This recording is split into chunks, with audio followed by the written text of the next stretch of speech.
So in today's video, I'm going to be talking about how to use your two-handed axe in defense and blocking with it, essentially when it becomes your shield instead of your offensive weapon.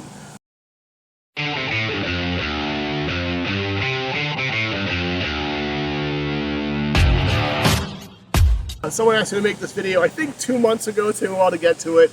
I haven't made many videos recently. Frankly, I've just been really busy. Been traveling a lot for fighting stuff, but also family holidays, and just haven't had time. So trying to get back to it and record the content that people ask me to. So again, armored combat, how would you use your two-handed axe to block and be defensive when you're fighting. I'm going to show a couple of the techniques that I use when I'm doing this. I don't know if these are the best techniques, but the ones that have been effective for me over the years, and I found them very effective, especially as a rail fighter.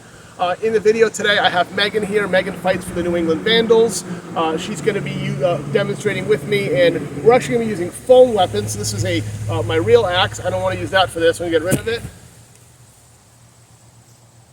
I'm going to grab this giant LARP axe. Now this is a pretty aggressive, overly sized weapon, but it will demonstrate. I don't think I have anything like this I'd be fighting in the ring with, but it'll demonstrate the techniques in a way we can do it safely when we're out of gear, and I think it's a little bit easier. So we're going to talk about the simplest one first, which is if you're using your axe. I'm a lefty, but I can fight as a righty for this example. Or if I'm swinging my axe and I'm fighting, and someone comes and swings down at me, the easiest thing I can do is use the center shaft as my shield to block.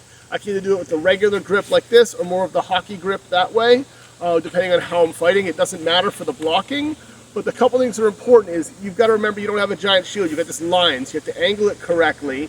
But you also want to block whenever possible the haft of someone's weapon and not the blade, not the striking end. One, it'll keep it from chipping in and damaging your haft, which could snap. It also allows you to negate a lot of the force. So if Megan will be swinging this at me, what I don't want to do is block up here if possible. I'm going to take damage here, and that's all of the force of this weapon coming down, which may still drive through and contact me. If she swings hard enough and I block, I'm going to go like this. It's just going to blast it in my shoulder. It's still going to hurt. So what I want to do is she swings it in there. I want to step in as close as I can and get as low as possible on that weapon. I now have much more control. I've blocked it, and I'm able to negate the force of her swinging even a large pole arm. If they're swinging a falchion at you, even though it's still going to be a blade, it's the same idea. You want to get as low on the blade as possible versus up high on the blade. It's just going to keep that weapon from being able to force itself into you and allow you to block it and control it. So that's the most defensive block, right? So what I'm doing is I'm basically taking my very strong offensive weapon and turning it essentially into mostly a shield. I'm not going to be much of a threat like this. I'm not going to be doing much like that, but that's okay. There is a trade-off to having a one weapon, one two-hander versus a sword and shield where you have offense and defense at the same time. So again, real simple with it.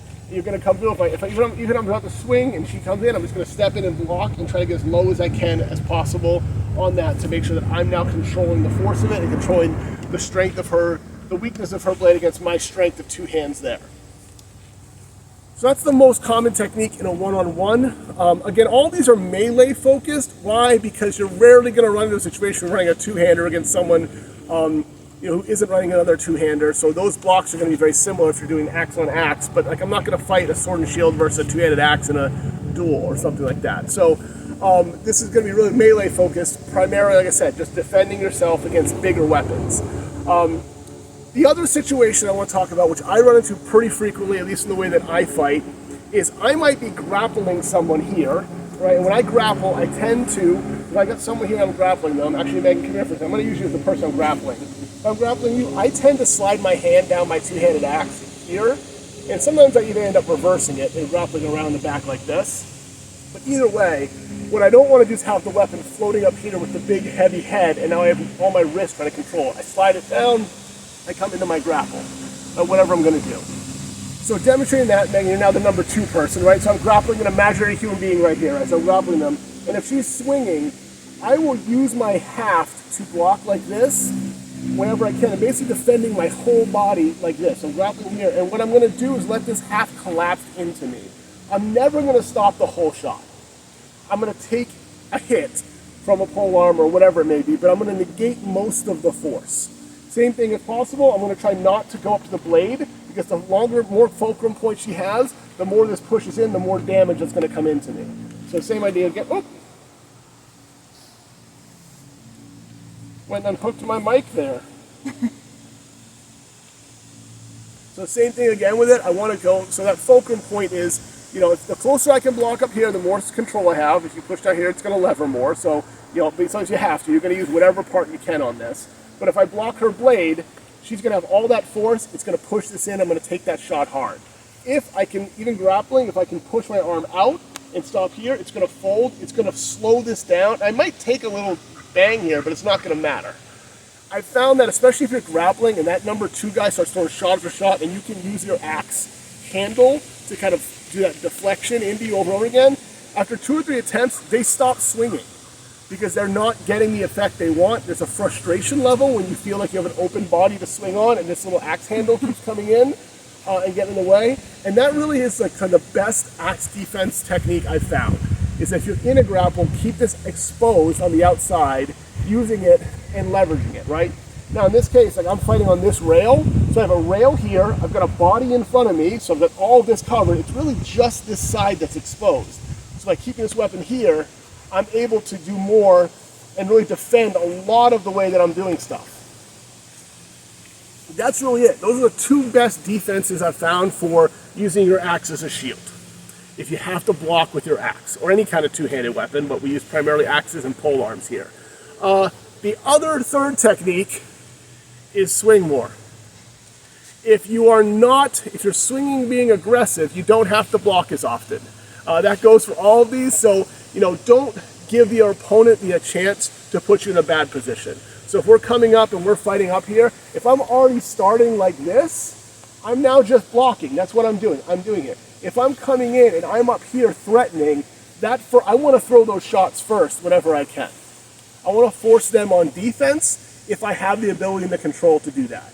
Depending on your position on your team, the way you're playing, what you're doing, when I'm fighting rails, sometimes I will fight more defensive to start because my job and my goal is not to be super aggressive to start. I've got my number 2 here.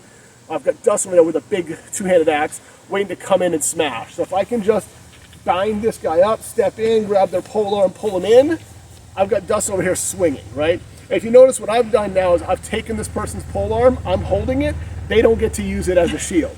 I get to do this for me if I want, because I'm holding this one and grappling here, but they don't get to because I'm going to eliminate their ability to use this as a defensive weapon. So those are basically the simplest techniques I have for using your 2-hander for a defensive blocking shield when you need to. Really make sure when you're training with this, you spend a lot of time, obviously not with your foam one, but with your real one, practicing your hand transitions and your movements so they become natural. You don't want to be doing things like this, like flipping them around and you'll get fumbled up and lost. You want to be comfortable moving your hand around, grappling with it, changing position, swinging as a righty, swinging as a lefty, moving it into place, rowing. The more you get used to using your weapon in your hand, the easier it's going to be to use this as a defensive weapon as needed, or an offensive weapon if you need, when you get the opportunity. I'm Chuck Goodwin. I'm the Woodchuck Knight. Like, follow, subscribe, all that wonderful stuff. Let me know what other videos you want to see in. Thank you, Megan, for being in the video with us. I look forward to hearing from all of you, and have a great day.